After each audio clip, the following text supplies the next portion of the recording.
All right, today we are going to do a big Sur drawing, and for those of you who want to do a watercolor, we'll be doing a watercolor with it. So if you have watercolor supplies, use watercolor paper for this drawing because it looks really spectacular with watercolor. If you don't have watercolor paint, you can use pencil and get a similar, like colored pencil, and get a similar feel to what we're doing. Not exactly, but you know what I mean. You can watch the color portion of it with watercolor and see what you want to do with that.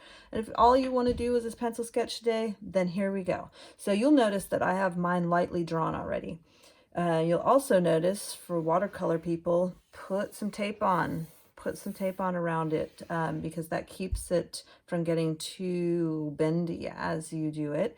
Remember to try to use painter's tape. This is painter's tape called Delicate Surface Tape, and that's the best one to use. And when you pull it off, make sure you pull at an angle like that. Otherwise, you will still rip your paper. So always pull tape off at an angle, not straight down or straight out, but at an angle. Okay, so we're gonna start drawing, and what I like to tell all my students is to draw it light till you get it right. This is really important, you guys, especially with watercolor paper, where you will end up putting too strong of a line into it, and it will emboss the paper, and it will always have that groove in it.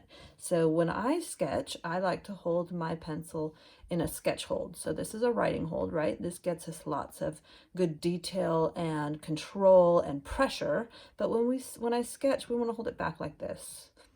And I say I want you to try this. So try holding your pencil back. This will help you to not put so much pressure on it and give it a little bit more freedom of movement. I know it takes a little practice, but try to work on it. So we are going to be doing the Big Sur coastline, where there's lots of layers of jagged rocks coming down into our ocean. We're going to be leaving our sky there. So I want you to see how I draw this. And something that's important to remember in nature is that rarely is anything symmetrical. The more authentic you want to make nature, you need to give it different lines, different looks, and not have everything be the same. So that's what we're trying to do here. I actually was looking at a photo of Big Sur coastline to get these as accurately as I could. So let's start. We're going to start with what's in our foreground first, and then build to our background. So our foreground is these rocks over here, and you're going to draw it light still, but I'm going to draw it dark so that you can see it.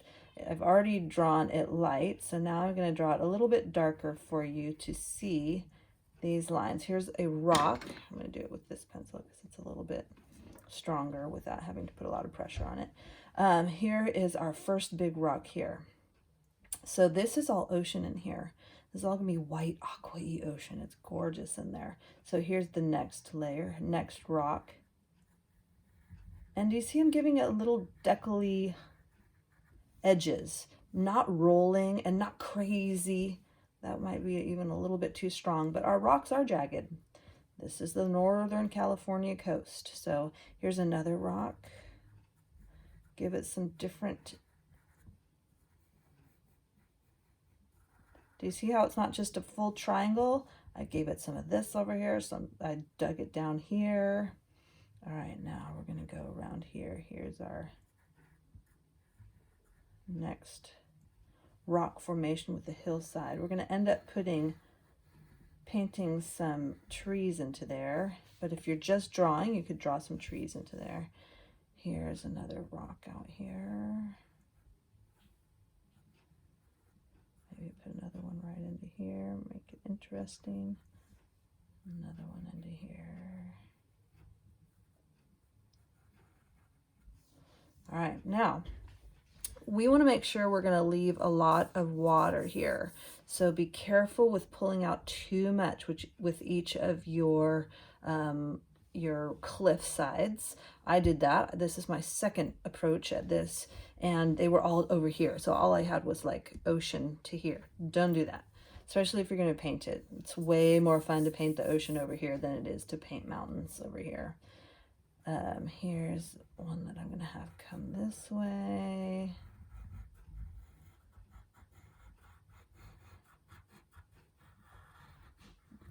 Thanks. Partly smooth, partly jagged. That's going to give you what our mountains really look like.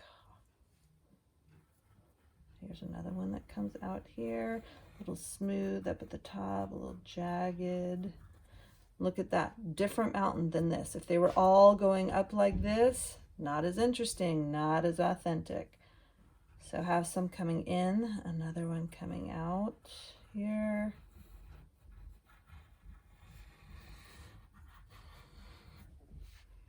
All right, are you getting some good jagged cliffs?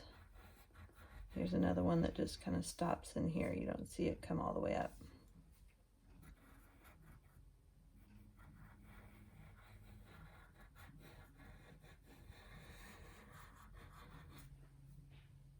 All right, keep going. Do you see my slight twitches of my pencil that give me these jaggedy lines? That's what you want. You want some jiggity jaggities. Jiggity jaggities, the bomb diggity. The jiggity jaggy crazy motion of the hand is something that we use a lot in nature, especially with doing trees. It's another saying I like to do with my students. Jiggity jaggities, the bomb diggity. Okay. And then here's our horizon line. Sky, ocean. Okay, so there's the start of our drawing. We're also going to put, well, not start, but this is pretty good. We're going to also put in some rocks into here. Anything closer is going to be larger, right? We're going to put some larger rocks into the foreground. Don't make them all the same. You don't want a cluster of 2 or a cluster of 3 everywhere, but make it different. So I'm going to do one into here that's kind of small, have this one kind of coming up into there.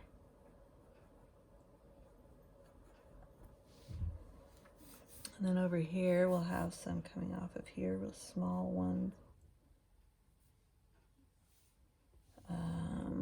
What else do we have? Maybe something coming off into here. I'll do a rock right there. And then these you wouldn't really see much. You would just see tiny, tiny because it's really far in the distance, right? So that gives perspective also. Larger in the foreground, smaller in the background, distant, shows distance. Okay, so there's our drawing for our to prep for our watercolor. If you were doing this now in colored pencil, you would get some sky in here. You could actually use pencil and do the side and get some clouds into here. Do you see how I'm using the side of my pencil? Get some detail into there, have some fun clouds. You could also get some jaggedy edges into your beach, your cliffs to show some interest. I'm using the side, always the side, unless I want to do a hard edge, but I use the side. So we learned that we know this is our writing hold, sketch hold, shading hold actually is you can set your pencil down and lift it up like this so that you can get down low and just tilt your pencil to get this shading hold.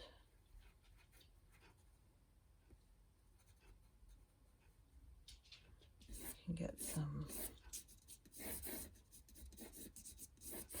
lines here darker on the outside, coming into your coast. So if you're going to do this in watercolor, do not do this shading.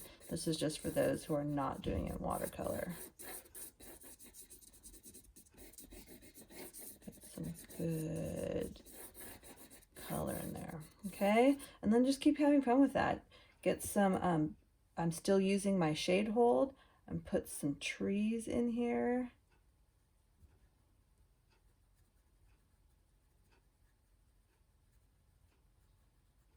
Here, there, not everywhere.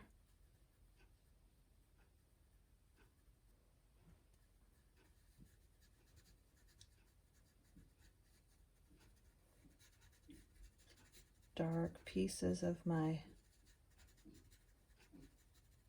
Okay, so just keep working on that. I'm going to move on to a watercolor now, but you can keep doing this, these strong shading techniques. Here, there, not everywhere. Jiggity jaggedy is the bomb diggity. Draw it light till you get it right. Those are my 3 favorite sayings for my students. Okay, so I think you get an idea of how you would shade this if you were just using a pencil side in the shading hold. Okay, so enjoy that. And for those of you who are going to do the watercolor portion, stay tuned. Next video.